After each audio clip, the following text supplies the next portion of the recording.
अंदर नारेगांव जैसी बस्ती जो है तो इलीगल है। शहर में कहीं इलीगल बस्तियां है। तो कहने वाले ने तो ये बात जो है तो मीडिया के ज़रिए से जो तो ये बात कही थी और लोगों के अंदर जो है तो इसके जो तो हालात बिगड़ गए हैं। साहब मैं ये बात कहना चाहूँगा, औरंगाबाद के अंदर जो 115 वार्ड है, क्या ये औरंगाबाद के 115 वार्ड के नाम कॉरपोरेशन में नहीं है? क्या यहाँ के लोग मतदान नहीं करते?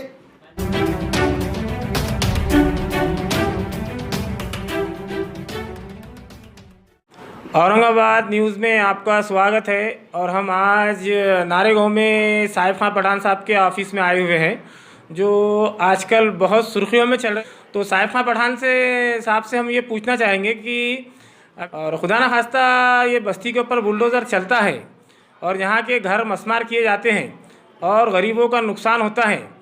तो हम साहिब खान पठान साहब से ये पूछना चाहेंगे कि अगर यहाँ पर के बस्तियों पर बुलडोज़र चलता है और उनके मकानात का नुकसान होता है, तो उस बारे में आप क्या करेंगे और आपका रद्द अमल क्या रहेगा, उनसे पूरी जानकारी लेते हैं।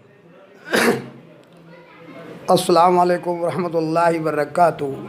मैं साहिब खान पठान, एक समाज सेवक, सोशल वर्कर, नारेगांव से औरंगाबाद। आपके चैनल के माध्यम से ये बात मैं कहना चाहूँगा कि अब तमाम बातें जो है तो औरंगाबाद के अंदर गुंठेवारी की बहुत ज़्यादा सुर्खियों में चल रही है और तमाम जनता इससे बेदार है और सोचने पे मजबूर है कि अब औरंगाबाद के अंदर हालात ऐसे आज कश्मकश्मी चल रही है और जनता की ज़बान पे यही है कि अब आने वाले 31 तारीख को क्या होगा। हर आदमी का यही सवाल है। चौराहे पे, गली में, गुच्ची के अंदर, लोगों के अंदर कई लोगों के ब्लड प्रेशर बढ़ गए, कई लोग जो है तो इसके अंदर दवाखाने में एडमिट हो गए कि भाई आप होगा तो क्या होगा। कि लोगों ने तो कह दिए कि भाई औरंगाबाद के अंदर नारेगांव जैसी बस्ती जो है तो इलीगल है। शहर में कहीं इलीगल बस्तियां है। तो कहने वाले ने तो ये बात जो है तो मीडिया के ज़रिए से जो तो ये बात कही थी और लोगों के अंदर जो है तो इसके जो तो हालात बिगड़ गए हैं।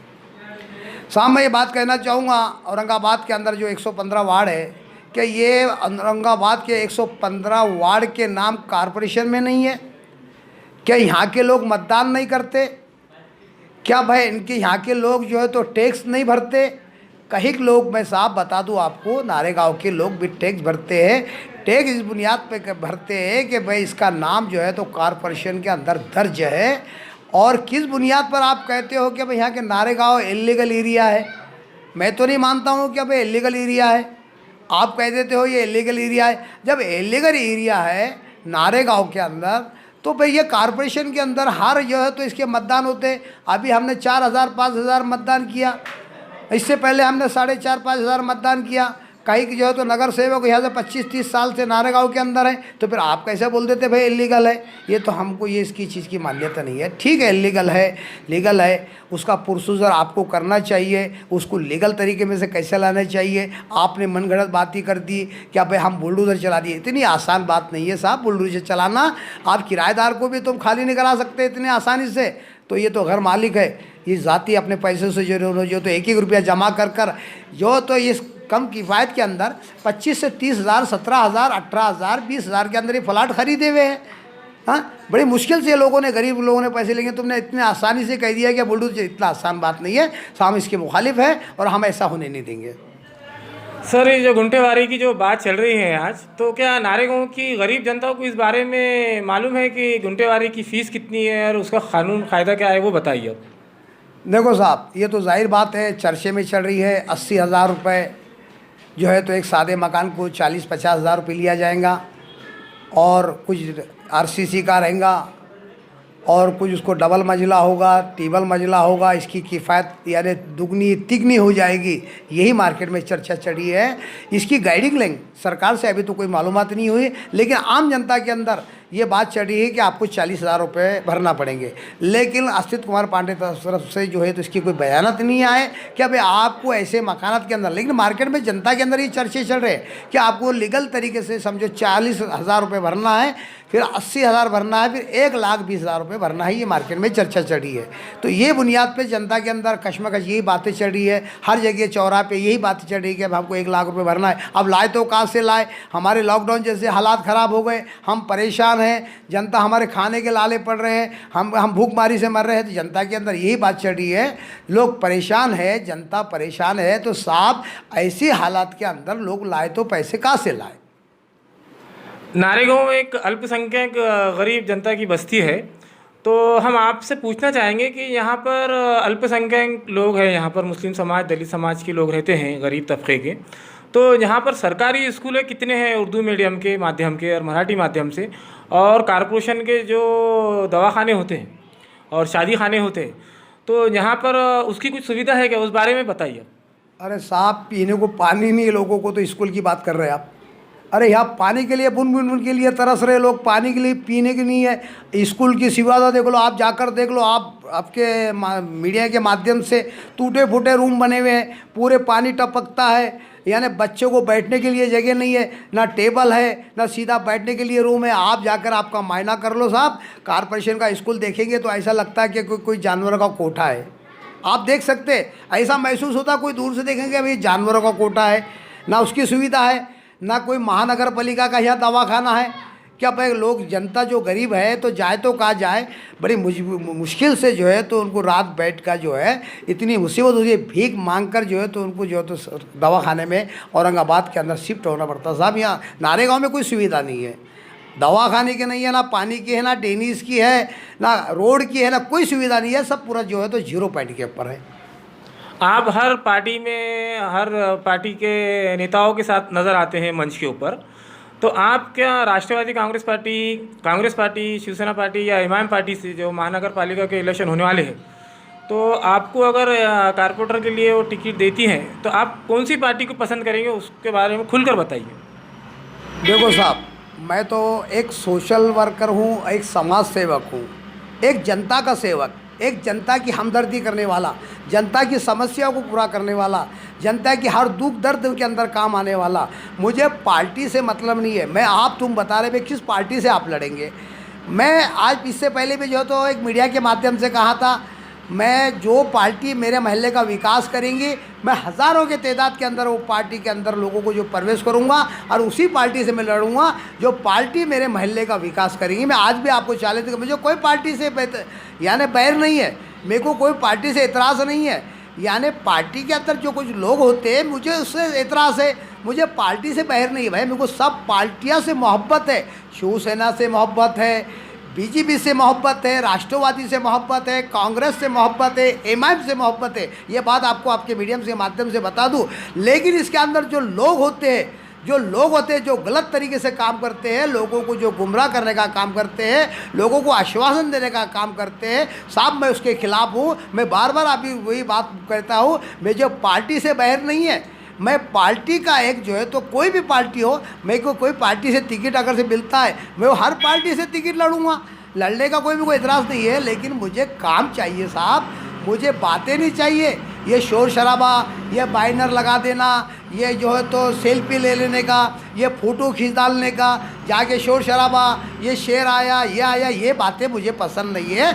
मुझे पसंद है तो विकास, महल्ले का विकास, जनता का विकास, हर जाति का विकास, हिंदू मुस्लिम का विकास, मुझे ये सब पसंद है। मुझे ये सब अच्छा लगता है। जहाँ विकास होता है, जो पार्टी जो मेरा महल्ले का विकास करेंगे मैं उससे इलेक्शन लड़ूंगा। अभी आप तो सोशल वर्कर का काम कर रहे हैं, मगर आपको कोई पार्टी का तो एक चिन्ह, एक सिंबल तो लेना पड़ेगा, उस बारे में बताइए। लेंगे ना, बिल्कुल साहब। मैं वादा करूंगा सामने वाले से, पहले जो है तो मेरे महल्ले का विकास होगा। मैं लड़ने के लिए तैयार हूं आपके पार्टी से, मुझे इतराज़ नहीं है। मेरे को आपकी पार्टी से कोई इतराज़ नहीं है, ना मैं किसी कोई पार्टी से इतराज़ है, ना मैंने आपको ये बोला ना इमाम से, ना किसी कोई पार्टी से इतराज़ नहीं है। मुझे हर पार्टी जो है तो पार्टियाँ ये तो रहती है, लेकिन काम करने वाले जो इसके अंदर पार्टियाँ के अंदर मौजूद होते हैं, जो काम गलत तरीके से करते हैं, मुझे वो पसंद नहीं है।